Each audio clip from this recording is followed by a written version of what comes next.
멘트. 무수한 감각적 체험이 정서를 빚고 정서는 도간의 술처럼 우리의 속으로 깃듭니다. 이것이 어느 때 갑자기 한 뭉치 힘으로 분출될 때 우리는 이것을 영감이라고 합니다. 이렇듯 영감은 잠재의식의 세계로부터 나옵니다. 이것이 바로 시를 낳게 하는 발상의 동기가 됩니다. 영감은 우리가 보다 관심을 기울이고 있는 방향으로 나타납니다.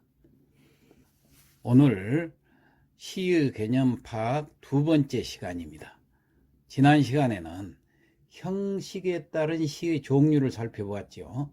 형식에 따른 시의 종류에는 정형시, 자유시, 산문시 세 가지 종류 시를 설명했는데, 이 시간에는 내용에 따른 시의 종류 중에서 서정시에 대한 내용을 살펴보겠습니다. 원래 내용에 따른 시의 종류는 서정시, 서사시, 극시 세 가지의 종류가 있다고 그랬죠. 근데 오늘은 그 중에서 90% 이상을 차지하는 이 서정시에 대해서 얘기를 하려고 하는데, 이를 홍문표 시인이 쓴 글을 참조로 해서 그 설명에 보태서 말씀을 드리고자 합니다. 자, 먼저 서정시란 무엇인가? 개인의 주관적인 정서와 감정을 표현한 시로서 현대의 대부분의 시가 서정시입니다.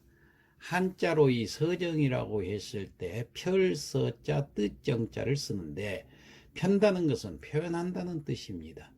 그리고 뜻이라는 것은 마음의 작용을 말합니다. 그 마음이 움직이는 상태를 말하는 거죠. 즉, 그 마음을 끄집어내서 털어낸다는 뜻이에요. 자, 인간 내면의 감정, 주관 등을 밖으로 드러낸다는 뜻이죠. 원래 이 서정시는 리라라는 그 현악기라는 어원을 가지고 있습니다. 본래 악기에 맞춰서 부르는 노래 가사라는 뜻이지요.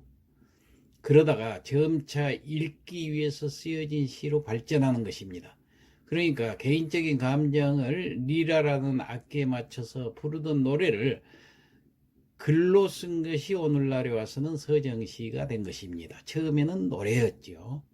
자, 여기서 개인적인 감정이란 것은 개인의 정서나 상상 또는 사상 등을 총칭해서 뜻하는 말입니다.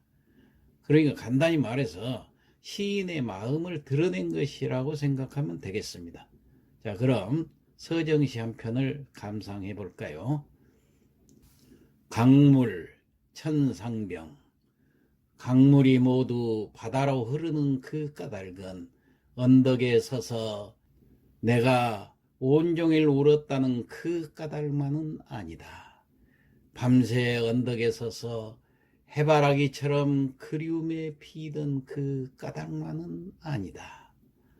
언덕에 서서 내가 짐승처럼 서러움에 울고 있는 그 까닭은 강물이 모두 바다로만 흐르는 그 까닭만은 아니다.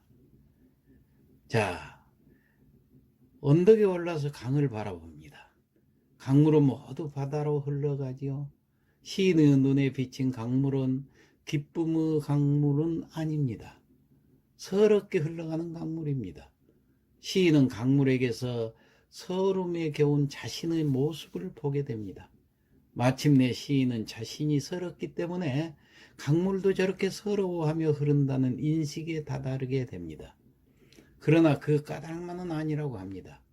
밤새 언덕에 서서 해바라기처럼 그리워하는 마음, 그 마음이 있기에 강물은 저토록 쉴 새 없이 바다로 흘러가는 것은 아닐까요? 그뿐만이 아닙니다.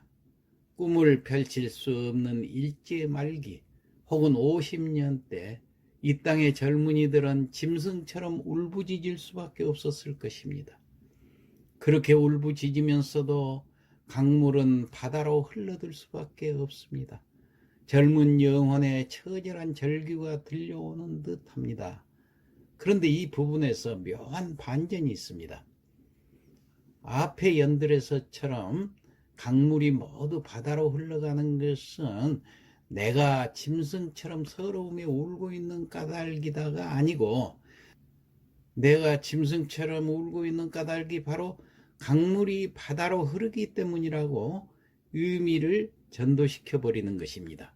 별 비전도 없지만은 어쩔 수 없이 인생의 바다로 휩쓸려 갈 수밖에 없는 그 시인의 처지. 그 때문에 짐승처럼 울부짖지 않을 수 없습니다. 서럽게 흐르는 강물, 해바라기처럼 피어나는 그리움, 짐승처럼 울부짖는 청춘.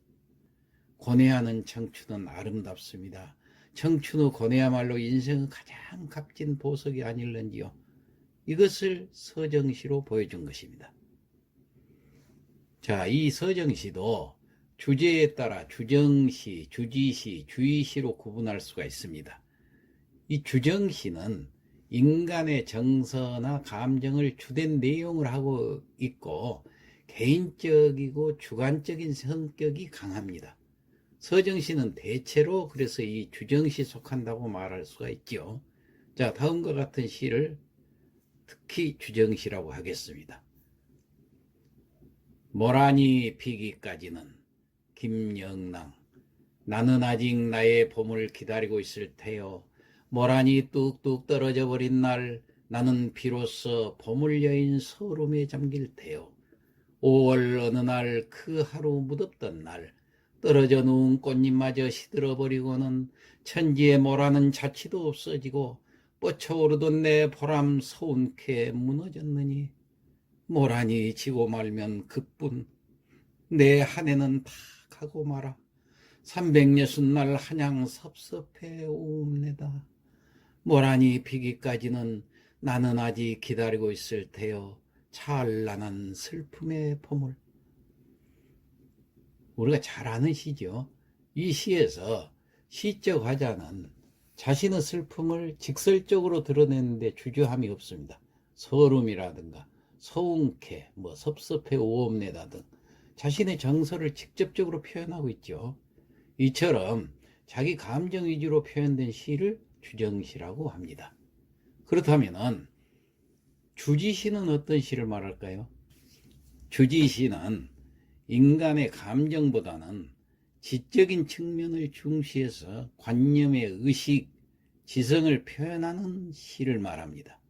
현대 문명에 대한 비판이나 정치 현실에 대한 비판적 태도를 보이고 있다면 대체로 주지시에 가깝다고 말할 수 있습니다. 자, 즉 다음과 같은 시를 주지시라고 합니다. 김광균의 추일서정 일부분만 살펴봅시다.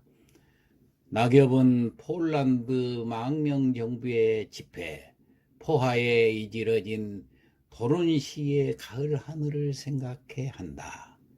길은 한 줄기 구겨진 넥타이처럼 풀어져 일광의 폭포 속으로 사라지고 조그만 담배 연기를 내뿜으며 새로 2시의 급행열차가 들을 달린다. 예.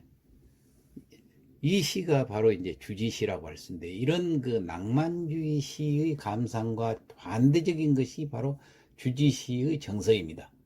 주지시는 낭만적 감정과 음악성을 배격하고 이미지와 지성을 중시합니다. 낙엽이 죽음이나 인생에 비유되지 않고 망명정부의 집회라고 비유를 했습니다. 길이 넥타이처럼 풀어졌다는 유추도 참 참신하지요.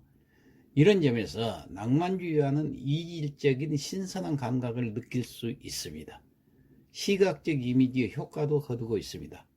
감정을 대량 표현하는 것도 억제하고 사물을 보는 태도도 다소 객관적으로 보고 있습니다. 그래서 이 김광균의 외인초연에는 이렇게 표현을 하고 있습니다. 분수처럼 흩어지는 푸른 종소리라는 구절이 있어요. 이 구절에는 직유와 은유가 겹쳐 있고 시각과 청각이 한 덩어리가 되어 있는 주지시라고 할 수가 있어요. 자, 다음 한 편을 더 감상해 봅시다. 푸른 하늘을 김수영. 푸른 하늘을 제압하는 노고지리가 자유로웠다고 부러워하던 어느 시인의 말은 수정되어야 한다. 자유를 위해서 비상하여 본 일이 있는 사람이면 알지. 노고지리가 무엇을 보고 노래하는가를 어째서 자유에는 피의 냄새가 섞여 있는가를. 사실은 이 시도 서정시이기는 합니다. 개인의 주관적인 감정을 말한 거기 때문에. 그렇지만은 현실에 대한 비판적인 인식이 두드러지게 나타나지요. 자유를 위해서 얼마간 희생이 필요할 수밖에 없다는 인식이 엿보입니다. 이와 같은 시들을 참여시라고 하는데 주지시의 영역에 속한다고 생각하면 됩니다. 또한 이 시의 회화성을 중시해서 시각적 이미지를 두드러지게 사용할 때에는 주지시란 말을 사용하게 되는 것입니다. 자, 그럼 마지막으로 주의시라는 게 있는데 이건 무엇일까요? 주의시는 뜻 의자를 쓰죠. 인간의 뜻, 정신세계 중에서 가장 강한 의지 표현에 중점을 두고 전개하는 시입니다. 대개 시에서는 의지만을 다루기 어렵기 때문에 지성과 감정을 함께 표현하는 경우가 많죠. 자, 다음 그 유치한 시 한 편을 살펴봅시다. 바위 유치환. 내 죽으면 한 개의 바위가 되리라. 아예 애련에 물들지 않고 희로에 움직이지 않고 비와 바람에 깎이는 대로 억년 비정의 한목에 안으로만 채찍질하여 드디어 생명도 망각하고 흐르는 구름. 자, 이 시는 아주 굳센 바위와 같이 현실을 초월하는 존재가 되고 싶은 그 화자의 의지가 표현되어 있다고 보겠지요. 남성적이고 강인한 어조를 구사하고 있죠. 유치한 또 다른 그 작품인 생명서라든가 또 이육사의 광야 같은 작품에서도 이러한 의지적인 태도를 엿볼 수가 있는데, 이처럼 시적 화자의 의지가 분명히 나타나는 시를 주의시라고 합니다. 주정시, 주지시, 주의시는 주제에 따라서 구분한 것이지만은 최근에는 그다지 주목할 만한 구분법으로 여기지는 않습니다. 다만 시를 이해하는 하나의 기준으로 받아들이면 좋겠습니다. 자, 그러면은 우리도 서정시 한 편 습작하고 마칠까요? 퇴촌 호수의 추억 고두석. 소곤소곤 보슬비 내리는 날엔 퇴촌 호수 생각이 난다. 그녀 눈망울은 해맑은 호수로 밀려오고 출렁출렁 조각배처럼 흔들리던 달, 이태벽처럼 뛰어들어 훔치고 싶었던 그날, 호숫가에 부끄러운 듯 놓여있던 바위가 우리 걸음을 은밀히 붙잡았다. 지금도 보슬비 내리는 날이면 그때 못다한 이야기들이 소곤소곤 맨 가슴을 적셔온다.